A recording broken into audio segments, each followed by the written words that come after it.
Hannah. Thank you so much for joining me and welcome to Awards Buzz. Thank you for having me. So I wanted to start with kind of what struck me initially when watching, but also on rewatch, which is just how modern this felt in the sense that it's kind of touching on the internet, social media, consumerism, sort of this like era of like not trusting officials and government and conspiracy and all these sorts of things. So tell me about that from your perspective.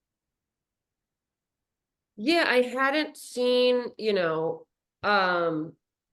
most of the cult documentaries that I'd seen had been from the 70s and 80s. And I was really attracted to the story of Love Has Won because, like you said, it was about the internet and social media and celebrity worship and conspiracy. And I think that um, people within Love Has Won said that the Matrix started glitching around the year 2000.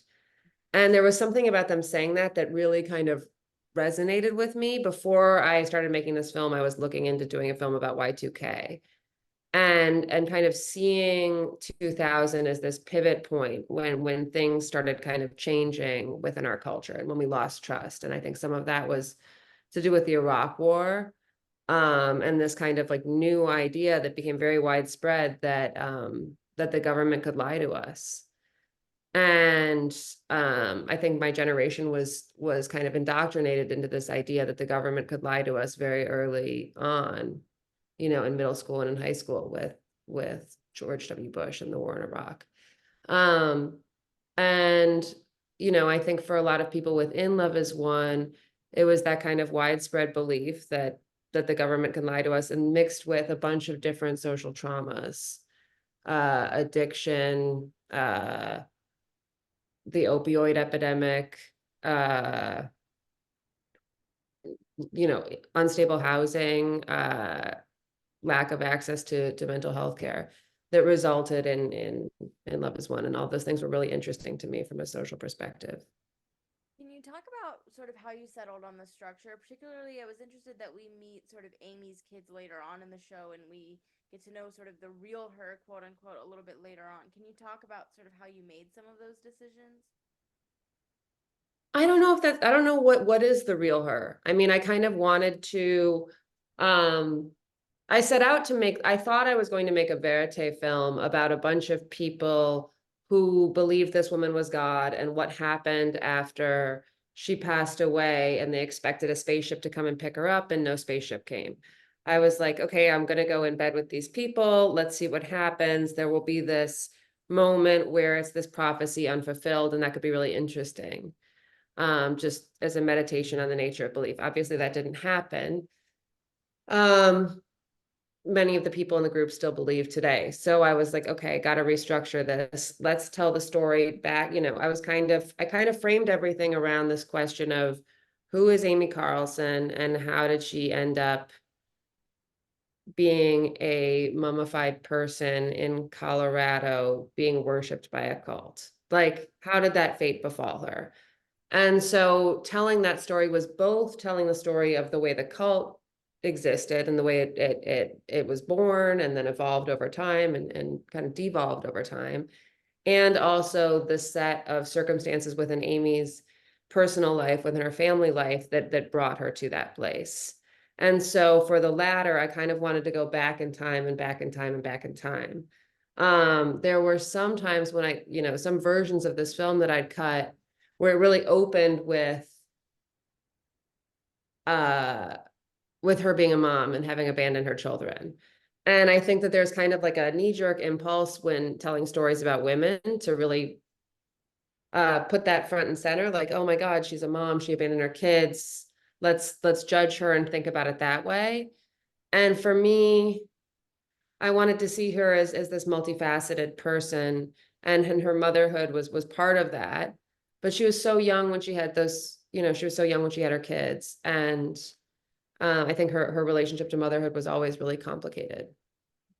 It's interesting that you mentioned judgment because that's something as I was watching it, I sort of had to Did I ask mention what? when you Sorry. mentioned judgment because that's Yeah, something yeah. when I was watching the documentary, I was thinking like how much of my own judgments am I putting on to these people and like I was sort of questioning and making sure that I was going in with as much of an open mind. And I wondered, like, is that something you struggled with? How did you sort of want the audience to sort of wrestle with that?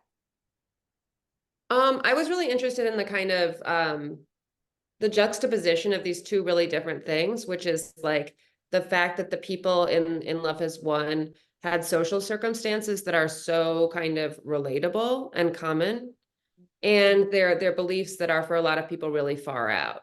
And so it's looking at people who have lives really similar to my own and to people I know who have somehow arrived at a set of beliefs that are really different than my own, and kind of trying to make sense of those two things together.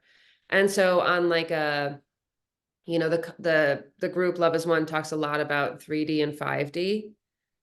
And 5D is their belief system, and 3D is what we live in. It's like parking tickets and taxes and Zoom. And so in 3D terms, I related to them as a person. A lot of them, you know, had addiction in their families. My family has a lot of addiction.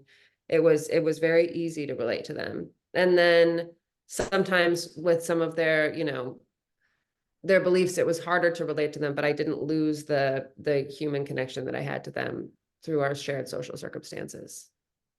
And what has working on the documentary sort of taught you about navigating this modern world that we are in? Because to me, what stood out is like how easy it is to fall susceptible to ideas, or, and again, I was thinking about, well, how are the things that I see influencing the way that I think? So, like, Mm. how do you feel about all of that coming away from this?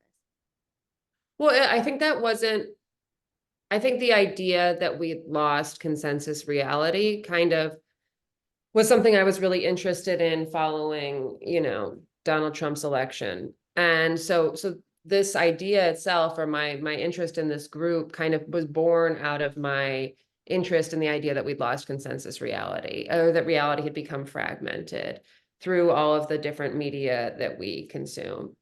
And, you know, I was really interested when I was in the field recording people on their social media feeds. So I would film the people in the group just scrolling and then seeing what they're scrolling. And you see it sometimes in the film.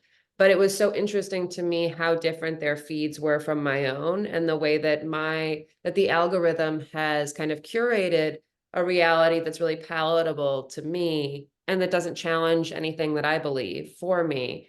And that the algorithm for them had curated a totally different reality. And so in that way, I was super interested in just kind of seeing their feeds. I want to read that a quote that you gave that I found really interesting, which is, you said, "My storytelling rule was that unless you're there, you don't get to talk about it." Mm. So, can you touch on that and sort of your general storytelling philosophy further? Yeah, I mean, in all of my films, I've really strayed from, in my film Baby God and Last Cruise, and in this, I really did first person storytelling. So just with no experts, no one who is coming, you know, I think one could have easily done a film about Love Is One with a bunch of ex-members and family members and like cult experts, kind of all speculating about what was happening. And for me, because the film itself, or the series itself, was about the nature of belief and kind of the stories we tell ourselves about reality, it was really important to me that it be people who were there in this case. But it's also just like a stylistic, it's a way that I like to tell stories generally. And how did you deal with sort of their trauma of losing Amy being so fresh? How do you even approach conversations? Like, what were the conversations you were having with yourself beforehand to make sure that you were prepared? I had no idea what I was walking into. I had absolutely no idea what I was walking into when I first, those interviews that you see are were taken 3 weeks after Amy passed away. And I knew that there was basically my brother had this idea for a film where he said, oh, you know, you should find like a doomsday group that thinks the world's going to end in, you know, like ideally like 12 to 18 months, and make a film about them and watch as that happens. I was like, that's a great idea. I called a couple of New Age scholars or people who study New Age religions, and I was like, "Do you have anything like this? Any groups that are like this?" And this one guy who's at UT said, no, but there's this really interesting group called Love Has Won, and their leader just passed away. And so I thought, okay, I wrote Hope and Aurora on Facebook, and they said, come meet us. And on 2 days later, I was with them.